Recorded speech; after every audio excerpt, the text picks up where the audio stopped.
Bismillahirrahmanirrahim. Assalamualaikum warahmatullahi wabarakatuh. Masih di channel MJRT 53 Racing. Teman-teman semuanya, untuk penggarapan kali ini di video sekarang ini saya akan membahas perubahan di mesin Yamaha Prigo ya. Jadi Yamaha Prigo ini yang dominan jarang sekali untuk dioprek atau jarang sekali untuk teman-teman yang merubah. Saya coba rubah, jadi kita bore up ya. Ini Yamaha Prigo kita bore up. Kita lakukan beberapa perubahan di bagian aspek-aspek yang bisa dibilang vital ya. Jadi perubahan di sini untuk merubah, intinya untuk menambah performa dari motor tersebut agar lebih bagus ya. Yang pertama kita melakukan bore up ya. Bore up itu kita lakukan pembesaran di bagian piston. Nah, untuk bagian piston sendiri di sini saya merubah piston. Untuk diameter piston kita rubah menjadi 58 ya. Ini pistonnya kita rubah menjadi 58 mili. Nah, ini pistonnya. Kemudian coakan klep juga kita kasih rubah. Maksudnya coakan pistonnya kita ganti coakan menjadi lebih besar karena klepnya juga kita besarkan di sini ya. Oke teman-teman, sebelum kita lanjut membahas atau review di bagian kop atau head ya, untuk klepnya kita lihat dulu di bagian boring.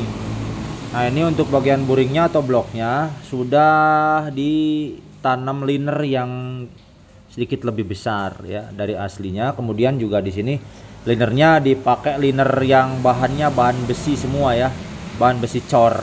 Kan tadinya ini di hasil ya, di hasil yang nggak bisa di quarter itu. Nah, sekarang ini udah total ganti semua pakai yang bahan besi cor. Tuh teman-teman bisa lihat. Untuk diameter luar yang masuk ke bagian crankcase di sini dipakai ukuran 65. Nah, ini 65 ya. Kenapa pakai ukuran 65? Supaya tidak usah membesarkan lagi lubang crankcase ini.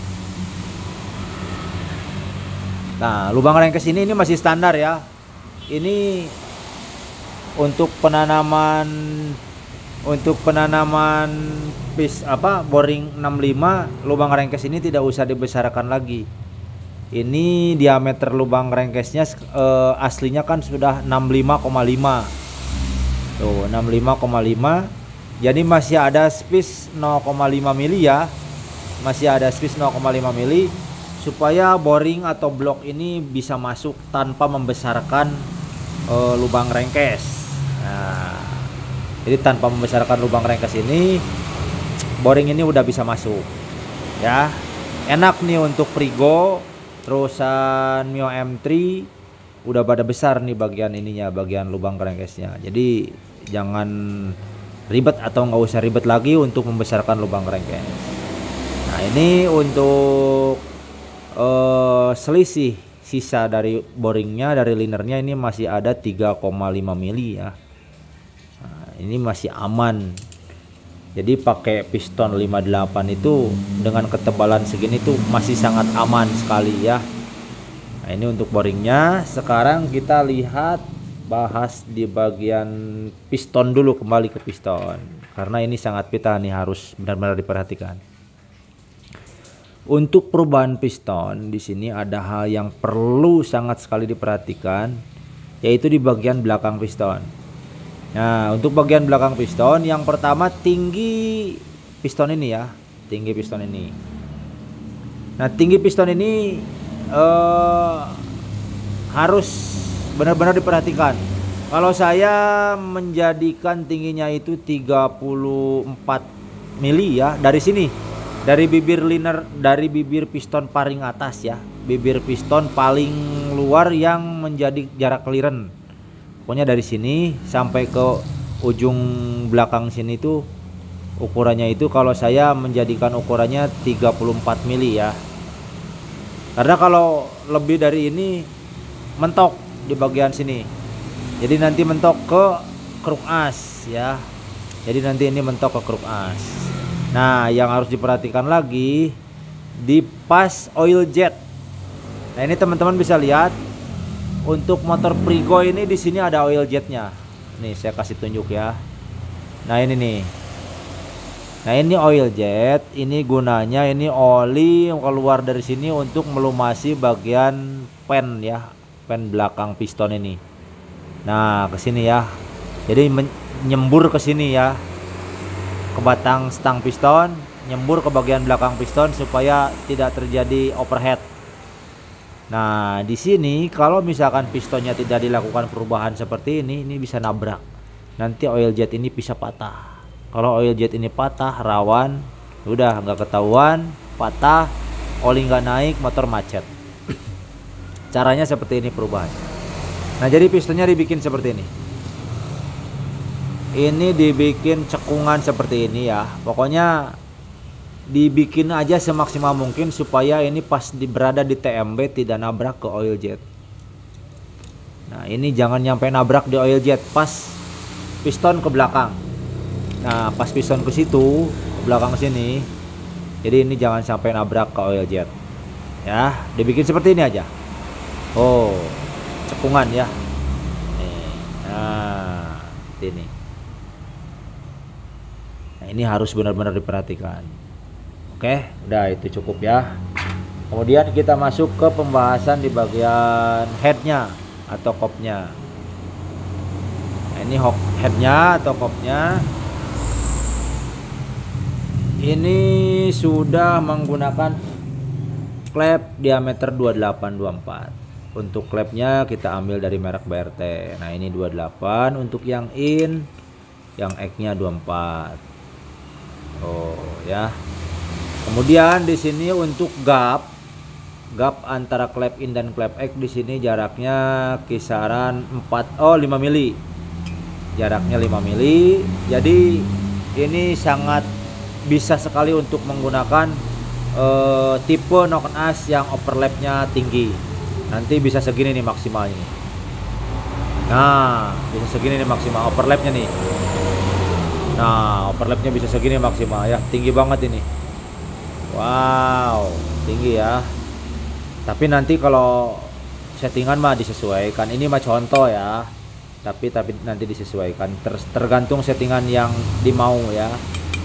Kemudian di sini squeeze-nya, diameter squeeze-nya mengikuti diameter piston 58 ya.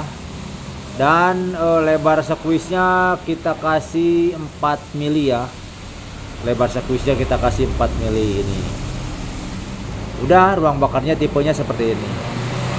Nah, jadi dengan muka piston yang flat, kemudian pakai dom sedikit sekitaran 1,5 mili juga enggak, 1 milian ini. Ini udah padat sekali kompresinya. Udah pas di sini. Oh, ini kompresinya padat ya pokoknya ini. Itu. Kemudian porting udah ini ya. Tuh, ini udah porting. In X udah porting. Di sini masih dikasih standar, tidak pakai las-lasan atau geser sudut atau maksudnya yang di las cor enggak. Karena ini masih pakai intake standar juga ya. Kemudian lubang busi di sini dikasih agak sedikit panjang ya. Oh, kalau ini pakai businya pakai busi yang panjang nanti. Udah ya. Itu pembahasan di bagian boringnya, maksudnya bloknya, kopnya ya. Kemudian knock as sekarang. Nah ini knock asnya. Untuk knock as ini diambil dari knock as standar ya. Knock as standar di custom ulang dengan cara dipupuk atau ditambah daging dulu kemudian dibuatkan. Ya, untuk diameter pinggang di sini supaya tidak ribet. Diameter pinggang masih tetap menggunakan diameter pinggang standar dari originalnya, bawaan motor itu standarnya tuh diameter pinggangnya 28 mili ya. Nih kalau nggak percaya kita lihat, ini masih ada yang standar saya punya. Nah ini yang standar, ini yang udah rubahan nih. Ini diameter pinggang standarnya nih sama nih 28 tuh 28 mili ya. Ini juga sama yang rubahan, saya kasih 28 mili. Cuman yang dirubah itu tingginya.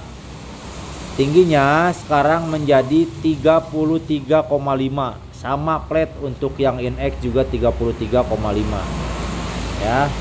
Kalau yang standar tingginya ada di 32. Jadi untuk tingginya, tinggi bubungannya ditambah 1,5 mili ya. Tinggi bubungannya ditambah 1,5 mili. Oh, jadi kelihatannya noken asnya berubah seperti ini. Oh, jadi overlapnya bertambah ya karena semakin tinggi di sini. Untuk titik sentuhnya juga berubah. Oh, bentuknya seperti ini ya. Di sini kenapa dikasih diameter pinggangnya tetap 28 supaya dekompresi ini masih tetap terpasang dengan normal. Karena dekompresi ini bisa terpasang dengan normal apabila pinggangnya masih tetap di ukuran 28 mili ya. Tuh, ini dekompresinya masih tetap terpasang dengan normal.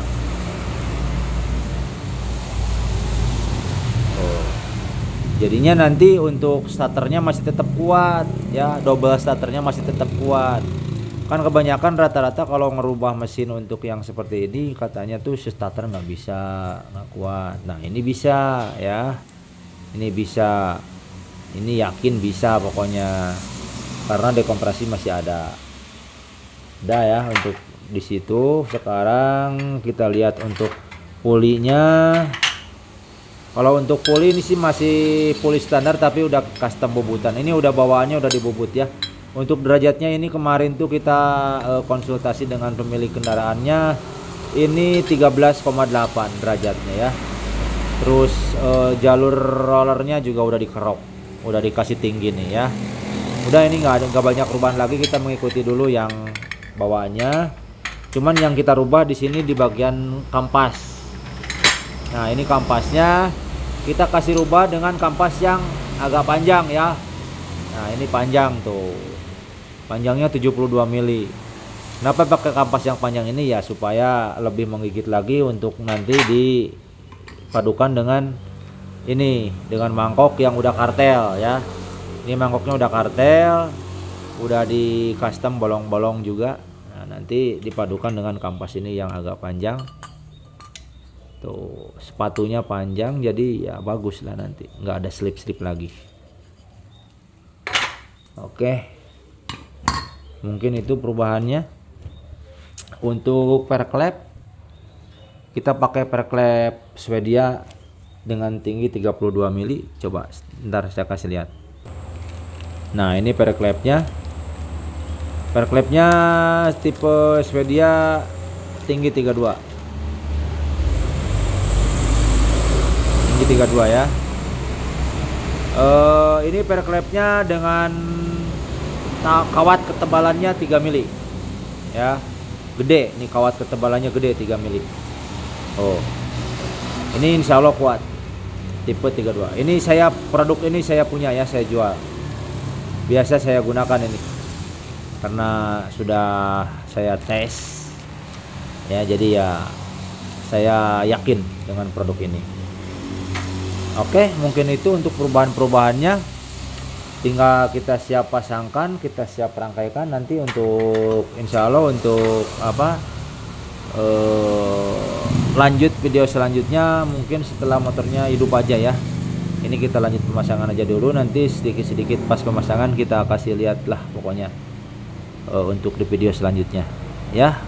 Oke teman-teman, jadi untuk sekarang kita akhiri dulu, mudah-mudahan bermanfaat. Jadi buat teman-teman yang mau menggarap Yamaha Prigo agar bisa lebih jos, bisa langsung aja kontak-kontak atau langsung datang ke tempat kami. Untuk deskripsi dilihat, di situ ada nomor kontak yang bisa dihubungi apabila ada yang mau ditanyakan atau ada yang mau datang ke sini boleh ya. Oke teman-teman, terima kasih. Assalamualaikum warahmatullahi wabarakatuh. Gaspol.